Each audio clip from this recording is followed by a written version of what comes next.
on Barrett so far. YG have played him twice. They've won twice with him. Yeah. I love the development of the meta, man. Barats early, especially in this situation, just creates so much confusion for Pro because they themselves banned out the Uranus. It looked like they wanted to get their hands on the Barats.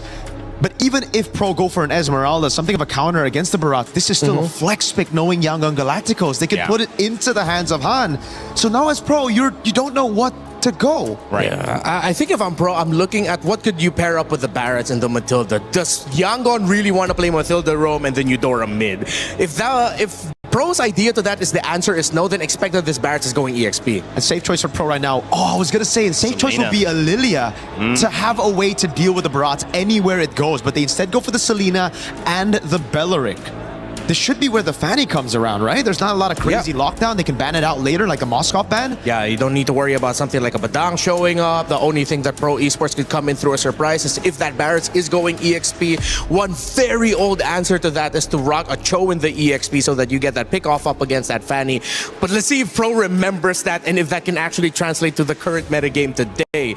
If this is Fanny, Pro Esports are going to be scrambling to look for options. But no, they don't want to show it yet. The benefit is they just don't show their cards. There's still so much flex, man. It's all flex except the Eudora. Yeah, except the Eudora. Wow. Oh, Pro is probably scratching their heads right now of where to go because they can't pick up the Vexana anymore. They already showed the Selena. Yangon is on something else. I mean, from an EXP perspective, they played Barats, like I said. They played Uranus there. They played Ruby, another character that's come up and flexed both gold and EXP. They've tried the double fighter. And Ying can play the glue in XP too. Ooh. This glue could be roll, it could be XP, this Barats could be XP, could be jungle. I don't think we can say it's gonna go gold, huh? That's out of the equation. But they ban out the Fanny, so Pro respecting that. Knowing Yangon Galacticos though, again, there's still that possible Nolan that's a good pick against the Hirara as well. And it'll be good. You have a very strong EXP in the Barretts. You have a very annoying Roam in the glue. They ban out the Fanny and Harley. If ever they do want to lean towards playing the Assassin, this Nolan will be fine. Just go for the gold lane, reveal your cards there, leave the Barats as a question mark for Pro to deal with all the way to the end right now. So safe gold laner, I'd say just take away the Moskov, right? Especially because you have a glue, but they go Claude again. They're brave with it. I think maybe that's a little bit more of a, I want to say it's ego, but Sanji's feeling it. He's feeling it. I mean, he did have like a pretty good game in game one. I just said pretty good. I don't want to compliment him too much. Remember, I mean, they've won twice, and now this could be the third time, so nothing has gone wrong when they pick the Claude. So I think a comfort pick. It's available. They ban out the Harith, which is the only other highly prioritized gold laner. There you go. Yeah, Pro ends up with the Moskov again. Sanji handled the duel against the Moskov, but let's see if maybe a quick little adjustment by Kozin is enough. I wonder if they have room to put this Belleric in the EXP instead and then pick for a different roam pick, but no matter the permutation that you think about, Yangon is going to walk away with a great advantage. Bring back an old favorite, Lapu Lapu in the EXP. You got to be really smart with that Lapu Lapu, man. That CC Immune's going to have to come clutch before the Detonus Welcome, before the big chomp. There you go. So what was that? Baksha, it is Baksha. All right. YG, last pick. Is the Barats going to go into the jungle, or do they pick up the Nolan here and try to bully the Hirara? Yeah, if this is a fast-clearing jungler, this Hirara is not going to have a good time. The lack of AoE also from Pro. Yes, I know they have the ultimate of the Belleric and technically AoE from the Lapu Lapu, but a lot of their damage comes in single targets unless Yangon all decide to line up in 5v5s up against a Moskov, which I don't think they're going to do. Knowing YG, I want Ying on a carry. I want Ying on a damage dealer. Oh, what? They run it back with the Suyo. Wait. Isn't that kind of this one, guys? Is it? It's kind of weird. That is weird. Fit your fancy for YG. I love the draft. The Suyo, though. This is a snowball-dependent pick now in the meta. It's not really something that you can... Back then, it was guaranteed snowball. Now, those nerfs to second skill will hurt him quite a bit in the farming department as well. Sorry, I'm Felix on the Lapu Lapu. We're going to see the Han matchup against the Hirara with the Suyo.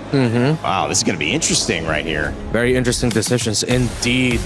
This could be a messy start for both. And as always, with every Barret's pick, that's the X factor. All right, well, Naisu, Leo, let us know what you think about this draft. It's game 2. Pro Esports hoping it goes a little longer than 11 minutes. They definitely want a longer game here if you're Pro Esports. Now, Yangon Galacticos, they brought out a draft that, yeah, I have to agree with, looks deadly. Then that Suyo comes back here, Leo. We haven't seen it too much. It kind of fell off a little bit after the nerfs, but maybe this is one of those cases where, you know what, the Harara's got all this mobility. Let me just be this Suyo and try to match it. Nice, so it's not just the fact that it's the Harara on the other side, it's the fact that Pro Esports are now playing with a more proactive lineup. Yep. I agree with Mirko, I agree with Myanmar. Even Rainday knows that there's something up with this weird Suyo from out of nowhere. Yeah, could definitely struggle, but it's one of those cases where, if anything, Yangon Galacticos has really showed us that they're really good at just playing as a team. You know, playing team-centric across the map is what has worked so well for them. And yeah, even if we look at the emblems here, you know, it's not too much that we have to worry about on the side of Yangon Galacticos, because if Sanji has a similar game to what he had just previously, your Claude's going to scale up much quicker, you're much more deadly to that. And we all know this. These, whoa. Look at this Eudora. This is what I was going to talk about. Early revitalized, fourth out of PvP. One more hit and Kaiser draws first. The flickering by Kaiser. Double kill from Eudora, striking like lightning. I don't even have to finish what I was going to say, because I was going to talk about the Eudora, man, and how good she's been in this tournament for MSC, but just in the meta in so far the past couple weeks even. And you see that, a double kill early on as we look at the replay brought to us by STC. Look at the damage you can do this early on. This is why we say it's kind of busted, man. I mean, and then the flicker forward to capitalize on the double. That's dirty. You know, it was compounding effort. Oh, real quick, up top near the orange. Hard full, Seth finds him, the trade. Coily goes down. Ying gets it. Oh, throwing it out into the wall. One more. And there goes another. PPP. Double kill for Ying. Sa falls another time. Yangon are calling all the shots despite losing the retribution holder. Oh, man, it just got way worse here for Pro Esports. I'm so surprised they continue to hone in, double down on this. Sorry on Felix. He's just, there's nothing he can do here. No, sir. That's the first turtle going to Yangon. Okay, so our whole concern with the Suyo isn't even the first point to worry about now for Pro Esports. It's just this. It's Kaze just getting another kill off cam. 4-0-2 under 3 minutes. Kaiser the killer. He is chasing Coily and Kozin's kill records from the groups. He's taking him to the Thunderdome, man. I mean, there's something that you have to be concerned about. And it's just right now, it's all this Eudora in the hands of Kaize, because what is happening is her damage profile is already really great early on, especially when she hits level 2. You get one item, and you can almost, at this point, with this kind of lead, you can basically just one-shot someone with that combo. Hell, even if you get 2, you're even more of a threat. Nice mount here, coming in. Han dealing a lot of damage. Ying scores another. Denton is welcome. Fully spin now. There was no one left to bite. Yeah, it's... Again, Pro Esports, this might be another quick one. Coily forced to just kind of deal with this pressure on this side of the map. You've got tanky enough heroes, too, for YG to go ahead and deal with between Ying and Blink.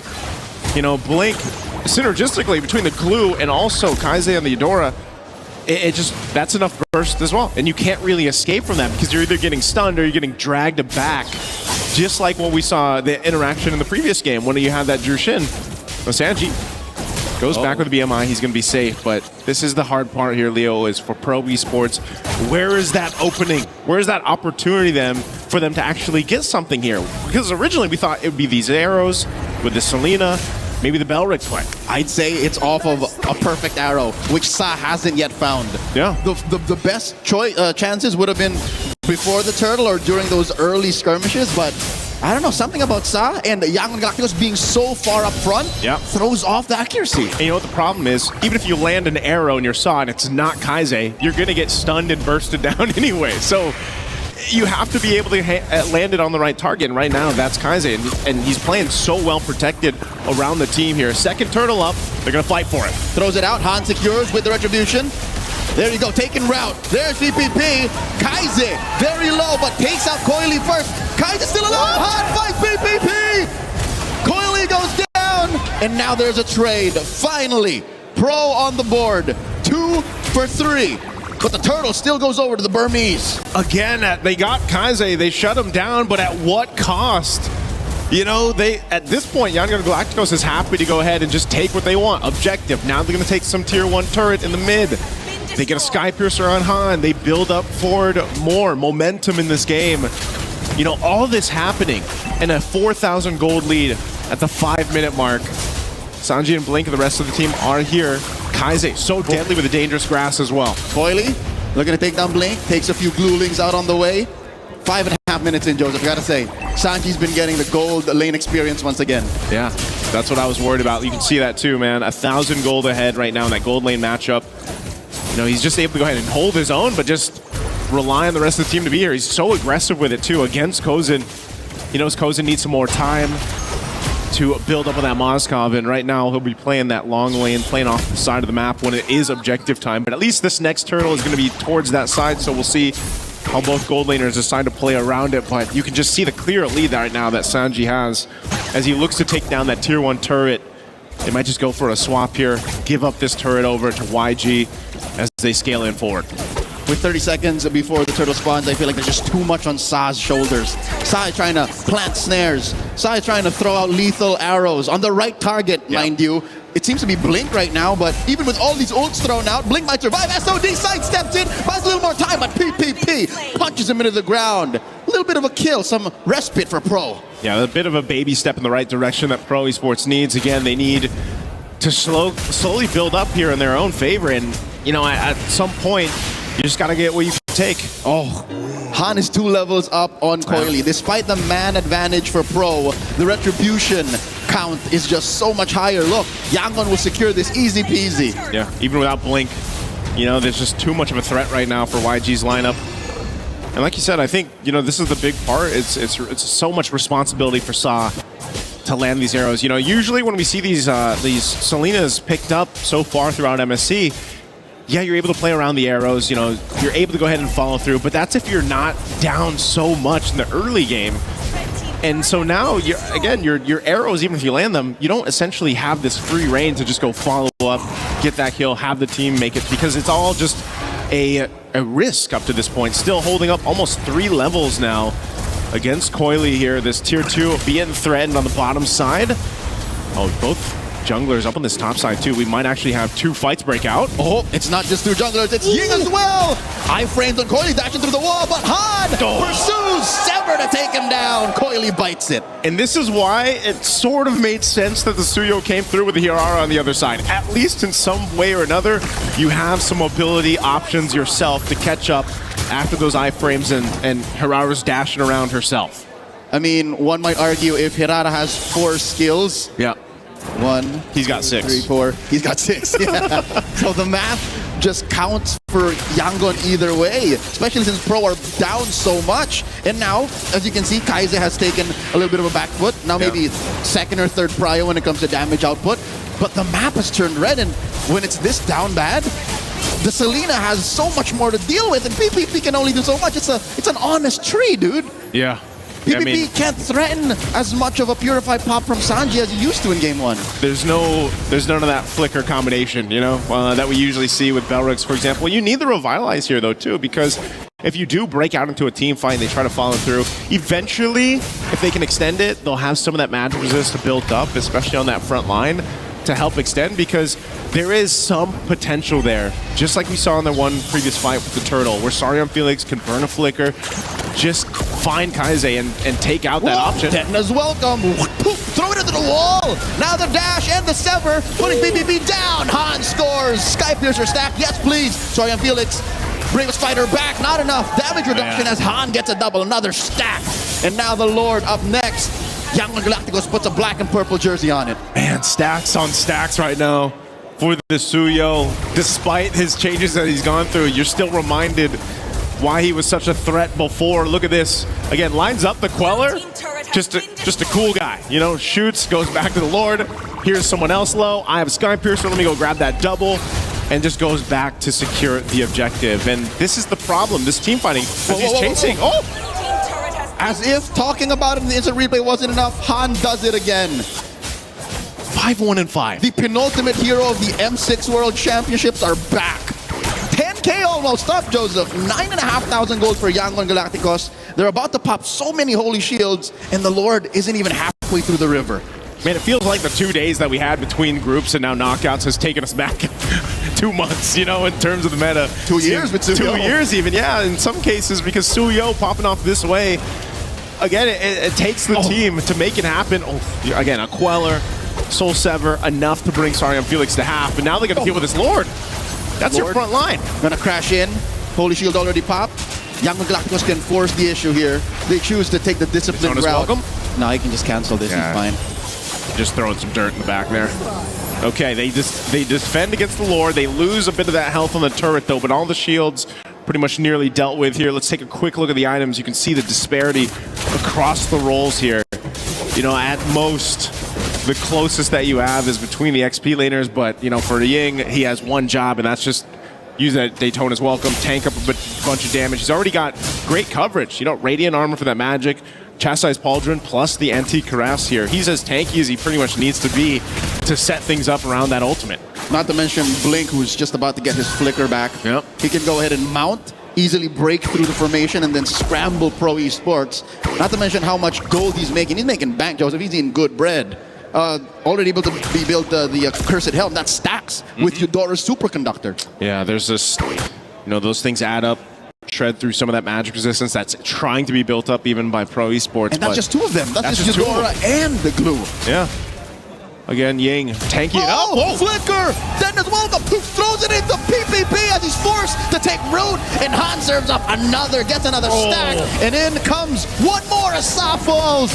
Might be another Blink down to about a 10th of his HP. Sanji finds him underneath the face, but Coily finally finds one. His first kill in this 11.5-minute game.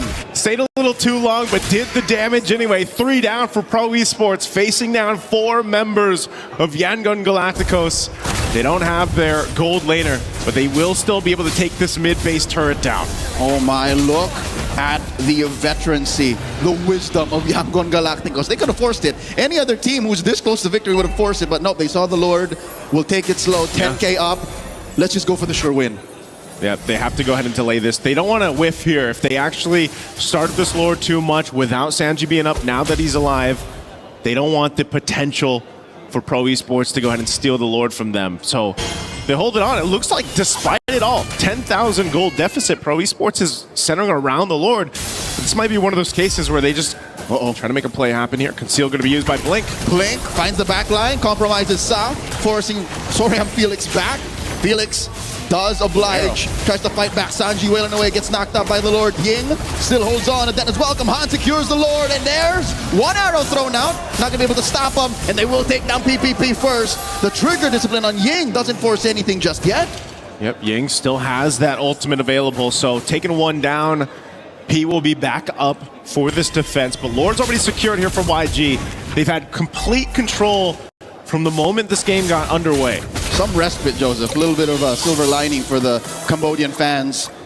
Almost max stacks on Han. That's not it. What I'm trying to say is Pro has come back from worse. Yeah. If you remember their clencher in the group stage, they have fought tooth and nail to take back that final moment to try and get into the knock. Wait, real quick, another Dennis Welcome from Ying. Coily goes down, blazing the wind in the face. Felix falls, 2 down. I'm not sure they can defend. Oh, I'm not sure if they can, man. They still got a Lord to deal with here, and it's a fully stacked on 9-1 and 6. Waves coming from all directions. PPP falls, Sanji takes him down. Lord underneath the base. Down goes Kozin, and just like that, Yangon Galacticos at match point. Took a little bit longer, but still nonetheless the same result. Yangon Galacticos just dominated in game 2 like they did in game 1. And they're pulling heroes that we're not used to seeing, man, the past couple weeks, the past couple months, but it's all